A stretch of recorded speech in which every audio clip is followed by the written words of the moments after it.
Welcome વિદ્યાર્થી મિત્રો. શ્રી કડવીબાઈ વિરાણી કન્યા વિદ્યાલય રાજકોટ, ધોરણ 11 આર્ટ્સ, મનોવિજ્ઞાન વિષયના યુનિટ નંબર 8 એટલે કે વ્યક્તિત્વની આપણે વાત કરીએ છીએ. જેમાં આજે આપણે જોવાના છીએ સ્વનિયમન અને તેમની પદ્ધતિઓ. તો સ્વનિયમન એટલે શું? વ્યક્તિનું જીવન એ પરિવર્તનશીલ છે અને આપણે અનેકવિધ જરૂરિયાતોની તૃપ્તિ માટે એક યા બીજા પ્રકારની પ્રવૃત્તિ સતત કરતા રહીએ છીએ. એવું કહેવાય છે કે જરૂરિયાત છે ને એ આપણું ચાલક બળ છે, અને જ્યારે કોઈ જરૂરિયાત તૃપ્તિ માટે આપણે મહેનત કરતા હોય, પ્રવૃત્તિ કરતા હોય, અને એમાં જો કોઈ અવરોધ આવે તો આપણે અવરોધો સામે લડીએ છીએ અને મુશ્કેલીઓને પસાર કરીએ છીએ. અને આવા સમયે આપણે આપણી જાત ઉપર કંટ્રોલ રાખીએ છીએ, એને જાતને સંયમમાં રાખીએ. આ બહુ જરૂરી છે કે આપણા સ્વ ઉપર આપણે નિયમન મૂકવું જોઈએ. તો જરૂરિયાત તૃપ્તિના માર્ગમાં જો કોઈ અવરોધો આવે તો જરૂરિયાતને મુલતવી રાખવાનું શીખવું એટલે સ્વનિયમન. ફરીથી વ્યાખ્યા બોલું છું. સ્વનિયમન એટલે જરૂરિયાત તૃપ્તિના માર્ગમાં અવરોધો આવે ત્યારે જરૂરિયાતોને મુલતવી રાખવાનું શીખવું અને પોતાની જાતને સંયમમાં રાખવી એટલે સ્વનિયમન. તો સ્વનિયમનની જે વ્યાખ્યા છે એમાં આપણા જીવનમાં તો કેટલા બધા ધ્યેયો અને જરૂરિયાતો છે, કેટલી બધી સિદ્ધિઓ આપણે પ્રાપ્ત કરવી છે. આ બધું આસાનીથી નથી થતું. એમાં જ્યારે અવરોધ આવે ત્યારે આપણે સ્વનિયમન ખાસ કેળવવું પડે છે. હવે સ્વનિયમન માટે આમ તો ઘણી બધી પદ્ધતિઓ છે, પણ જે આધ્યાત્મિક પદ્ધતિ છે એમાં વિપસ્યના, ધ્યાન, યોગ, આ બધી યોગિક ક્રિયાઓ જે આપણને સંયમ શીખવે છે, સ્વનિયમન શીખવે છે, પોતાની જાત ઉપર કંટ્રોલ કરતા શીખવે છે. બીજી એક પદ્ધતિનું નામ છે બાયોફીડબેક. એટલે ફીડબેકનો મતલબ એમ થાય કે જૈવિક પ્રતિપુષ્ટિ. આપણને આપણી દરેક વર્તણૂક ઉપર માન થવું જોઈએ. આપણને એમ થવું જોઈએ કે ઓહો, મેં સંયમ રાખીને બહુ સારું કામ કર્યું. ત્રીજી એક પદ્ધતિનું નામ છે સ્વસૂચન. આપણે પોતે ને પોતે આપણા આત્માને ઠપકો આપીએ છીએ, એને આદેશ આપીએ છીએ, સૂચનો કરીએ છીએ, અને સ્વસૂચન કહેવાય. આ બધી પદ્ધતિ છે એ મનોવિજ્ઞાનની અંદર ખૂબ સક્સેસ છે. તો સ્વનિયમન કરવા માટેની જુદી જુદી પદ્ધતિઓમાંની મનોવૈજ્ઞાનિક પદ્ધતિઓ કઈ, એવો જો પ્રશ્ન પૂછાય તો જૈવ પ્રતિપુષ્ટિ, સ્વસૂચન. યોગિક પદ્ધતિ કઈ?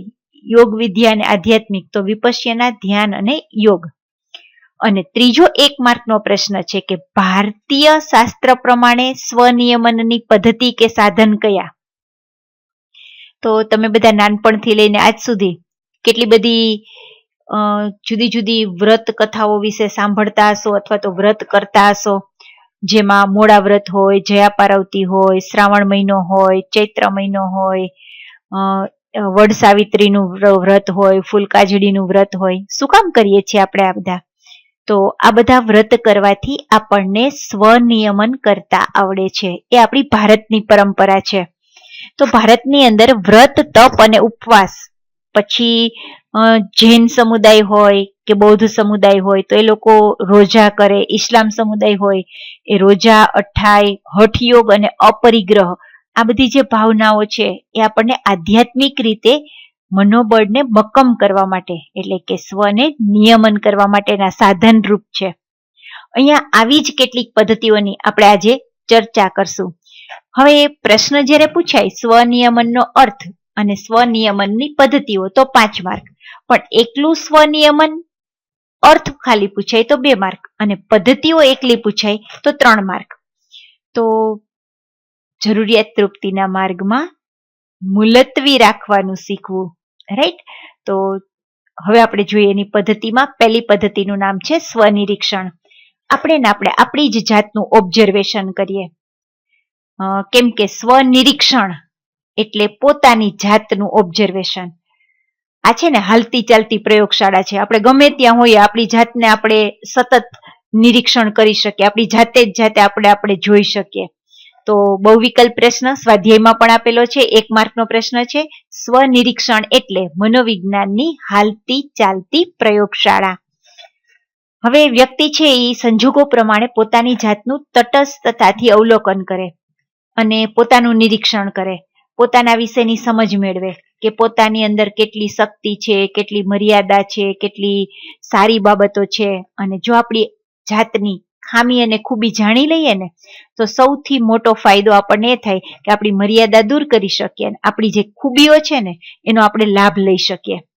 તો સ્વનિયમન કરવા માટે પોતાનું જ નિરીક્ષણ કરીએ. અને બીજી પદ્ધતિનું નામ છે ઉદ્દીપક નિયંત્રણ. હવે આપણી આજુબાજુ તો કેટલા બધા ઉદ્દીપકો છે, આપણે એને કંટ્રોલ કરતા શીખવાના છે.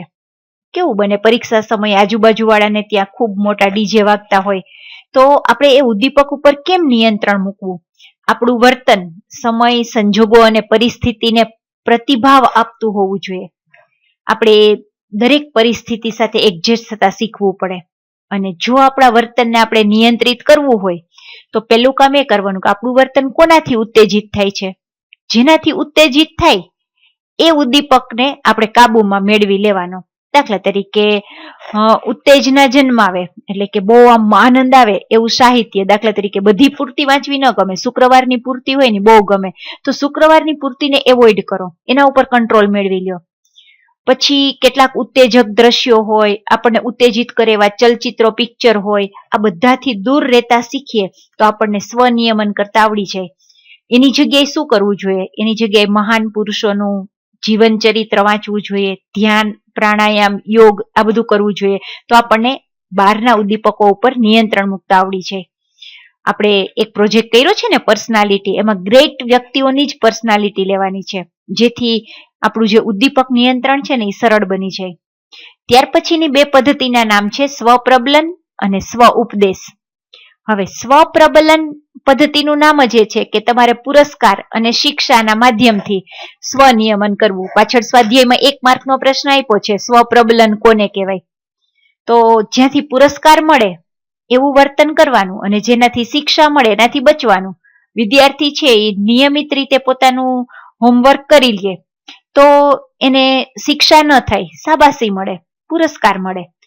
અને કેટલાક વિદ્યાર્થીએ પોતાની કુટેવ છોડવી હોય તો પોતે ને પોતે પોતાની જાતને શિક્ષા કરવી જોઈએ જેથી કુટુંબમાં, મિત્રોમાં, શાળામાં બધી જગ્યાએ એનું વર્તન શ્રેષ્ઠ ગણાય.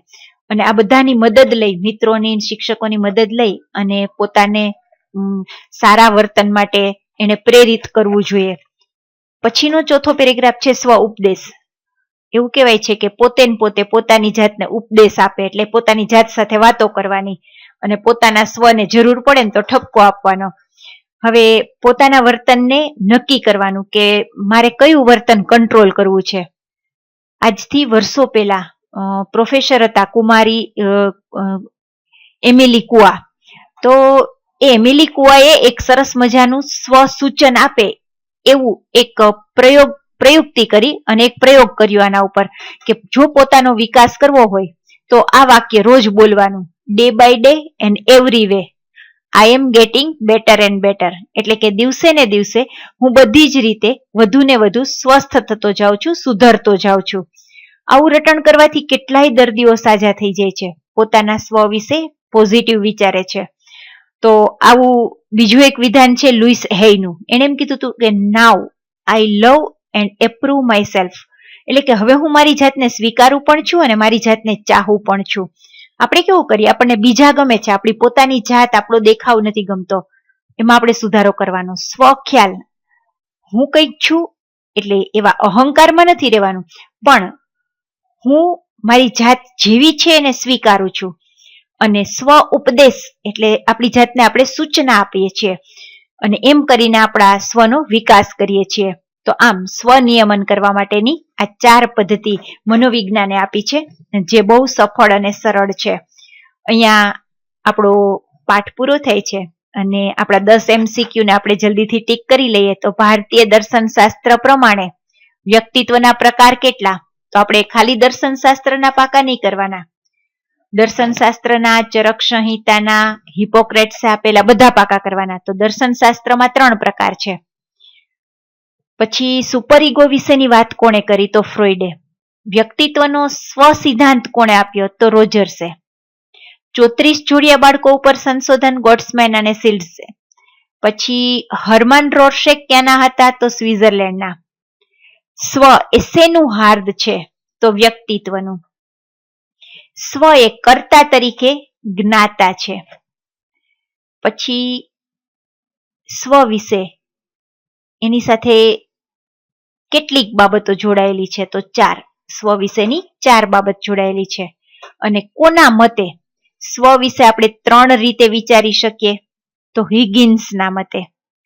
અને મનોવિજ્ઞાનની હાલતી ચાલતી પ્રયોગશાળા એટલે શું, તો આવશે સ્વ નિરીક્ષણ. તો અહીંયા આપણે બધા જ બહુવિકલ્પ પ્રશ્ન સરસ રીતે જોઈ લીધા.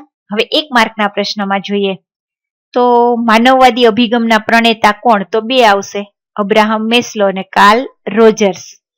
પછી વ્યક્તિત્વના વિવિધ અભિગમના નામ લખો, તો ટોટલ 5 અભિગમ છે, ગોતજો બરાબર. એમાં વ્યક્તિત્વનો પ્રકારલક્ષી અભિગમ છે, વ્યક્તિત્વનો ગુણલક્ષી અભિગમ છે, મનોગત્યાત્મક અભિગમ છે, માનવવાદી અભિગમ છે અને વાર્તનિક અભિગમ છે. પછી કેન્દ્ર ગુણ લક્ષણ કોને કહેવાય, તો કેન્દ્ર ગુણ લક્ષણ એટલે વ્યક્તિત્વનો પ્રકારલક્ષી અભિગમ હતા ને, એમાં એવું કીધું હતું કે કોઈ એક વ્યક્તિની અંદર એના જીવનની નિષ્ઠારૂપ કોઈ એક જ લક્ષણ હોય એવું જરૂરી નથી. દરેક વ્યક્તિની અંદર એક કરતા વધુ લક્ષણો હોય છે અને એક કરતા વધારે કેન્દ્રિત ગુણ હોય છે.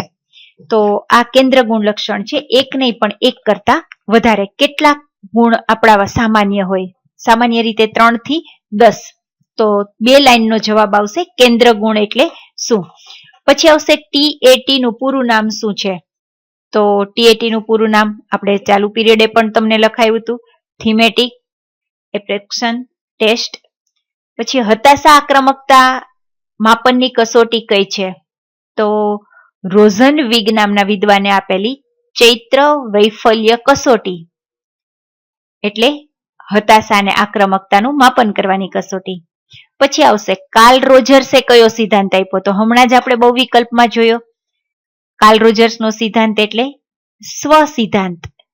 અને પછી TAT ના રચયિતા કોણ છે, તો મેં તમને ટીક કરાવ્યું હતું, મોર્ગન અને મુરે. પછી આવશે બાળકને કેવા વાતાવરણમાં ઉછેરવું જોઈએ, તો બાળકને મોટે ભાગે હકારાત્મક વાતાવરણમાં અને સ્વસ્થ વાતાવરણમાં ઉછેરવું જોઈએ.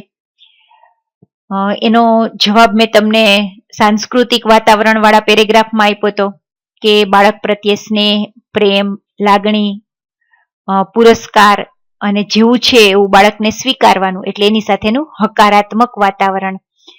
ત્યાર પછી આવશે સંભવિત સ્વ એટલે શું, તો આપણે કેવા બની શકીએ એમ છીએ ભવિષ્યમાં, એટલે સંભવિત સ્વ. અને છેલ્લું છે સ્વપ્રબલન, હમણાં જ ટીક કરાવ્યું કે પુરસ્કાર અને શિક્ષાના માધ્યમથી સ્વનિયમન કરવું એટલે સ્વપ્રબલન. તો અહીંયા આપણે 1 માર્કના પ્રશ્નો પણ સરસ રીતે પૂરા કર્યા. હવે પછીના પ્રશ્નો પછીના પીરિયડમાં જોશું. Thank you.